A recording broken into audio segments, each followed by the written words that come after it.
Bismillahirrahmanirrahim. Assalamu alaikum student. Today's topic is an important topic in Mdcat and ecat preparation, and the topic name is half-life. All the important concepts of the half-life topic and the formulas are compiled in a single 9 to 10 minutes video. I hope this video will solve out your all problems relating this topic.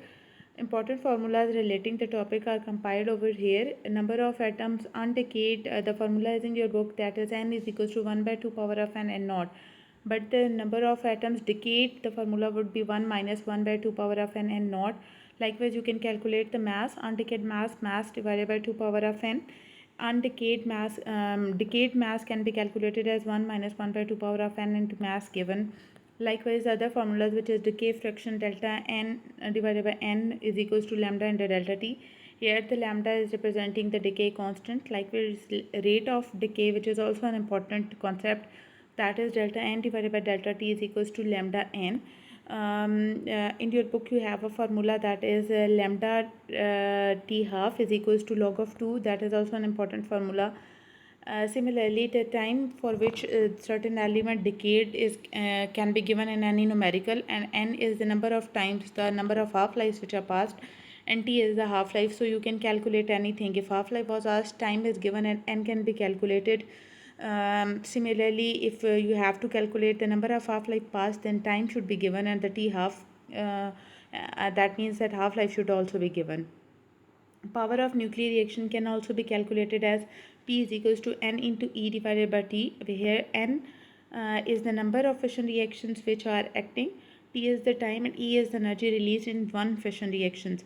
Number of fission reaction, number of nuclear fusion reaction, or this could be number of fission reactions per second, and it could be given as n by T is equals to P by E. Here P is the power and E is the energy released. Few examples which are MCQs number 1 can be clearly relate that example. 15 by 16 of the sample of copper changes into zinc in 20 minutes. What is the half-life of copper?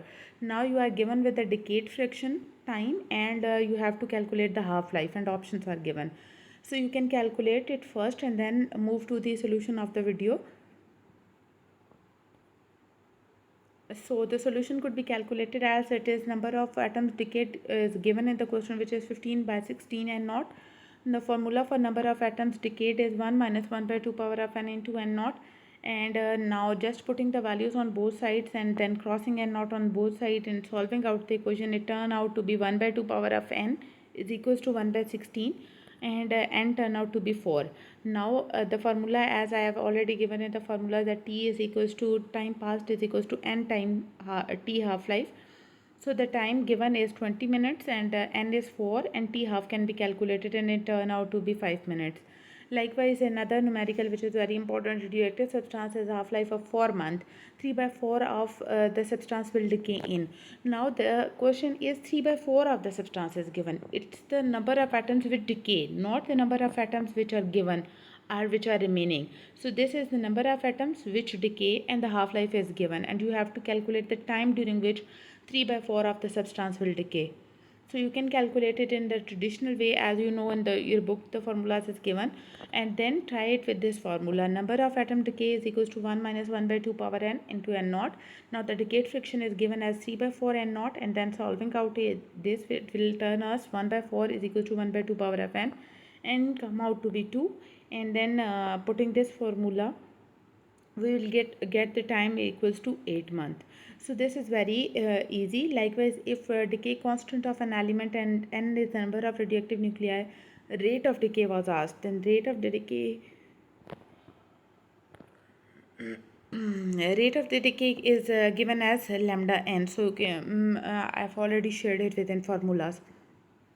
So in this numerical, this is very important. 75% of radioactive substance is converted into the product in 60 minutes. The half-life is. Now the fraction of the element is not given, it is given in the percentages. So you have to calculate its fraction first. Number of atoms decayed, the formula is n minus 1 by 2 power of n into n naught. Now the fraction is 75% of n naught is decayed. So converting it into the fraction, you will get 3 by 4 n naught, then crossing n naught on both sides, we will get n equals to 2, and then putting this t is equals to n half. we will get the time for the element, the half-life can turn out to be 30 minutes. So the important formula is remaining mass is equals to mass given divided by 2 power of n. So n can be written as T by T half. According to formula, time is equals to n time half-life. So by using over this T by T half, n can be given. Likewise, number of atoms undecayed, the formula can be turned out to be n is equals to 1 by 2 power T divided by half-life n naught. This type of formulas would help us when the certain time is given and the half-life is given. For example, in this numerical, the masses of two radioactive elements is same and the half-life for one is 1 year and for the second is 2 years, and you have to calculate the ratio after the 6 years. So the same formula which we have discussed in the previous slide, that is n naught is equals to atoms undecayed 1 by 2 power of T divided by T half n naught. Now the time is 6 years and half-life for one element is 1 year and for the other element is 2 years. You can calculate n1 and n2 as in the I have tried to solve in the solution. Now, for first element, the half-life is 6 years and the time is 6 years and the half-life is 1 year. So by putting in this formula, you get the fraction to be 1 by 2 power 6 n naught. This is n1 for the first element. Likewise, for the second element, time is 6 years and half-life is 2 years. You can calculate the same formula. Time is 6 minutes, half-life is 2 years. You can 6 years and the half-life is 2 years. You can calculate over it putting values over here, and it turn out to be 1 by 2 power 2 upon 3 n naught, and then calculating n1 divided by n2. This will be ratios and it will give us 1:8. So the solution would be simplified in this form. Similarly, we have a numerical like in a nuclear power reactor using uranium-235.